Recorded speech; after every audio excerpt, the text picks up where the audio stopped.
Well, President Donald Trump has made good on his promise to impose tariffs on Canada. Yesterday, he signed an executive order implementing 25% tariffs on imports of aluminum and steel globally. That'll take effect next month.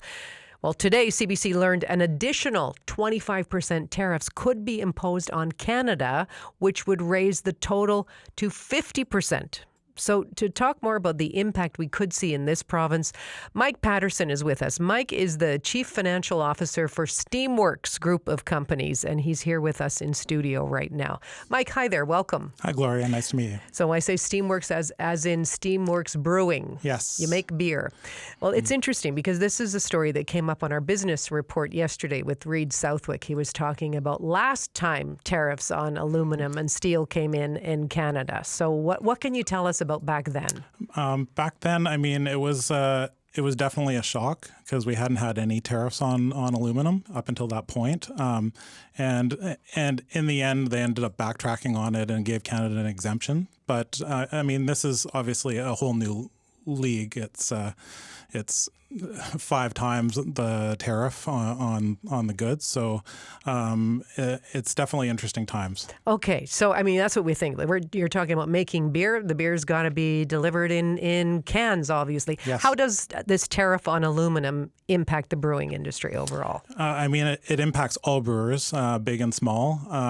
Every drop that we make goes into either a steel keg or an aluminum can. So basically everything's impacted. During COVID, we invested in a second high-speed canning line at our facility that we use cans in. So it's not something we can just pick up and move to another country. So yeah, it's interesting. Okay, so Canada makes the aluminum. The aluminum sheets get shipped to the States. How does this whole process work? Yeah, so Canada exports a lot of aluminum to the United States. They can't rely on aluminum themselves. Then the sheets get shipped to a factory to make them into cans, which is located in the United States or Canada.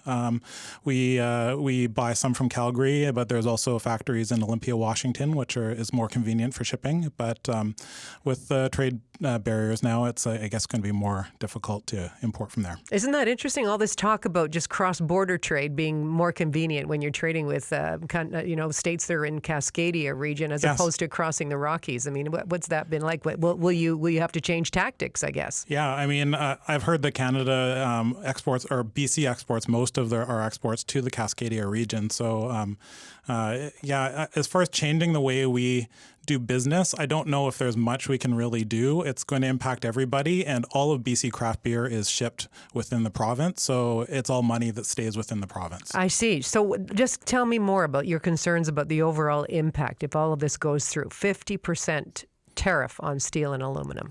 Yeah, it's a big import. I mean, I'm concerned for the jobs. BC craft beer employs 4,500 people. It's a $340 million industry in BC. So the cost of increasing the price for beer in BC will be dramatic, and it's going to be across the board. I see. Have you even thought or speculated about how much the price could increase? I mean, I think when I was contacted for this interview, it was 25%, and now it's up to 50%. Right. So it's an ever-changing thing. So I think we can just control what's in force right now, and we can't really go and jump to too many conclusions. But it's going to cost more.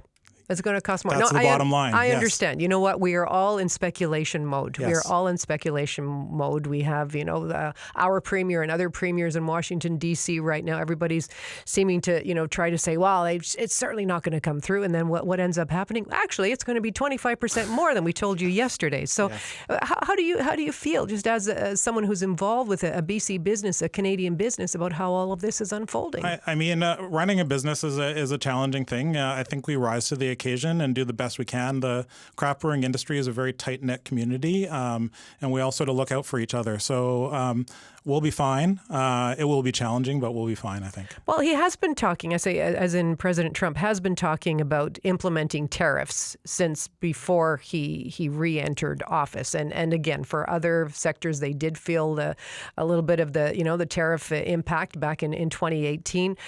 I guess what kinds of discussions have you been having with others in the industry right now in terms of preparing for this?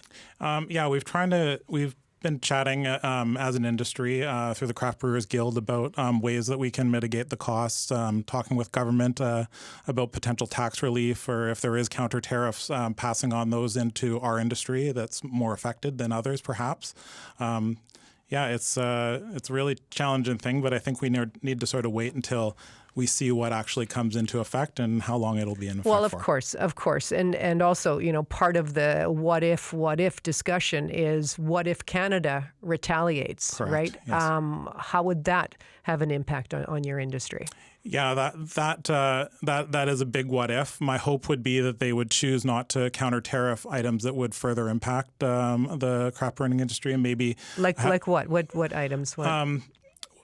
Just something that. I'm just trying to think of something that's just not relevant to our industry, but something that that we need for that they could, I guess. Okay. No, I'm putting you on the spot there with that. And again, I understand completely that we're all talking about what if, but when you talk about the impact on the potential impact on the industry, something that hasn't come up, and I was just thinking, could you consider bottling? Does that change the conversation at all? Yeah, that's funny. We bottled for many years, and just about a month ago or 2 months ago, we decommissioned our bottling line because of lack of consumer interest. Right. So we're exclusively cans now.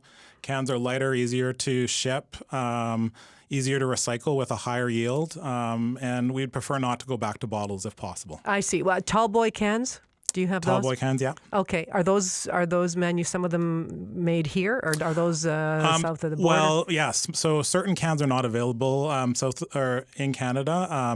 The tall boy cans are not. Some of the sleek, thinner cans are not available in Canada. I see. And do you use some of those? Yes, we do. Yes. So that would be a change in direction as well for your packaging. Yeah, for sure. How are you feeling about this all, Mike? You can only control what you can control. So I guess we'll see. It's an interesting day at the office every day. Right, but do you feel that Canada and Canadian representatives have got your back right now? I think so. I think that if we bind together and all have supporting craft beer is I think the most BC thing you can do and the most Canadian thing you can do. So all the money is going back into the economy. So I think that Buy Canadian is a very good way to back each other.